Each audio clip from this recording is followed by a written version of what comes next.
ሰሞኑን የሐዋርያትና የነቢያትን ጉዳይ ቃሌ ውስጥ ስታነሳ የሰራሁት ቪዲዮ ላይ የሐሰተኛ ነቢያትና አፖስትልን የሚሉ ሰዎች ደጋፊ የሆናችሁ ሰዎች ፊት ለፊት ላይ ኮመንት ከአንዳንዶቹ ውጪ ፊት ለፊት ላይ ኮመንት የጻፈ የለም።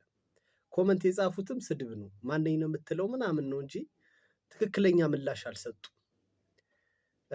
በውስጥ በኮመንት በኩል ግን ደውልልኝ፣ አናግረኝ፣ አውራኝ የምትሉ አገልጋይነን የምትሉ ሰዎችም አላችሁ፣ እንዲሁም ምዕመናን የሆናችሁ ሰዎች አላችሁ።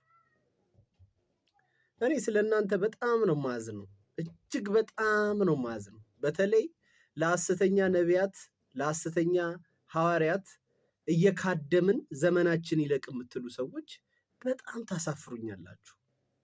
እናንተን ሳያችሁ የቤተ መቅደሱ መጋረጃ ገና አልተቀደደም፣ እናንተ ፊት ድፍን ነው። ባይዘው ሐዋርያ የምትለው ሰውዬ ገብቷል ወይ ነብይ የምትለው ሰውዬ ገብቷል። አንተ ውጪ ነው ያለው። እሱ ድምፅ ካላመጣ በስተቀር ድምፅ አይመጣም። እሱ ካላገናኘ በስተቀር አልትገናኝም። በዚህ ሜንታሊቲ ተወጥረህ ተይዘሃል። ከእግዚአብሔር ጋር ህብረት እንዳለህ አታውቅም። እግዚአብሔርን አባት ብለህ ጠርተህ ወዬ ልጄ እንደሚልህ አታውቅም።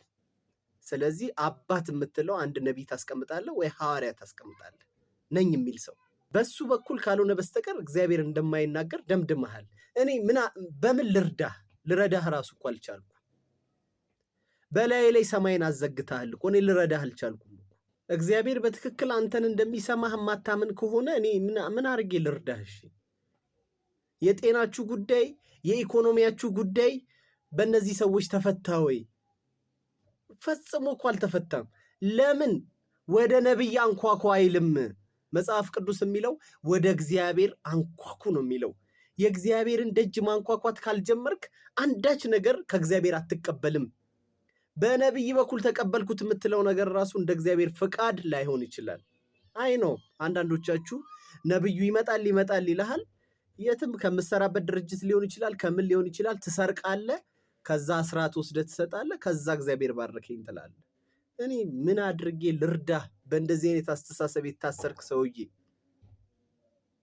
ሐዋርያ ነኝ በሚል አንድም ቦታ ሄዶ ቤተክርስቲያን ተክሎ በማያውቅ ከተማ ውስጥ ማኪያቶ እየጠጣ በሚዞር ሰውዬ ታስረህ ከመጽሐፍ ቅዱሱ ሐዋርያ ከሚለው ስያሜ ያፈነገጠ ህይወት የሚኖር ሰውዬ ላይ ተጣብቀህ ሐዋርያው እያልክ እየዋልክ ለሱ ያለህን ነፍስህን ሳይቀር ሰጥተህ እየተንቀሳቀስክ እንዴት ከጌታ ጋር እንድትገናኝ እንዴት ጥቅስ እንንገርህ? ጥቅስ እንኳን እኮ መስማት አልቻልክም እኮ። ተመለሱ። ኢትዮጵያ ውስጥ ያላችሁ በአንድ ሰውዬ እንደዚህ ታንቃችሁ የተያዛችሁ ሰዎች ነፃ ብትወጡ ጥሩ ነው። ነፃ ብትወጡ ጥሩ ነው። እየቆያችሁ ብዙ እየተበላችሁ እኮ ነፃ ትወጣላችሁ እኮ። እንዳትበላ እኮ ነው። ተበልተ ትዳርን አተ ቤተሰብን በትነ ትንሽ የነበረችን መንፈሳዊ ነገር ጥለህ እኮ ትመጣለህ እኮ። የመጡ ብዙ አሉ የምናውቃቸው፣ እንዲያርጎኝ የሚሉ ሴቶችን ሴክሹዋሊ አቢዩዝ የሚያደርጉ ወንዶችን ያላቸውን አሟጠው ሰርቀው ስራ አስፈትተው ቤት ያስቀመጧቸው፣ ጭንቀት ውስጥ የከተቷቸው፣ የአእምሮ ህመም ውስጥ የከተቷቸው እኮ አሉ። የዛ ደረጃ ከመድረስ በፊት ተው ስትባል ተው። ለማንኛውም ስልክ የላካችሁልኝ ደውልላችኋለሁ። ምን እንደምትሉኝ አዳምጣለሁ።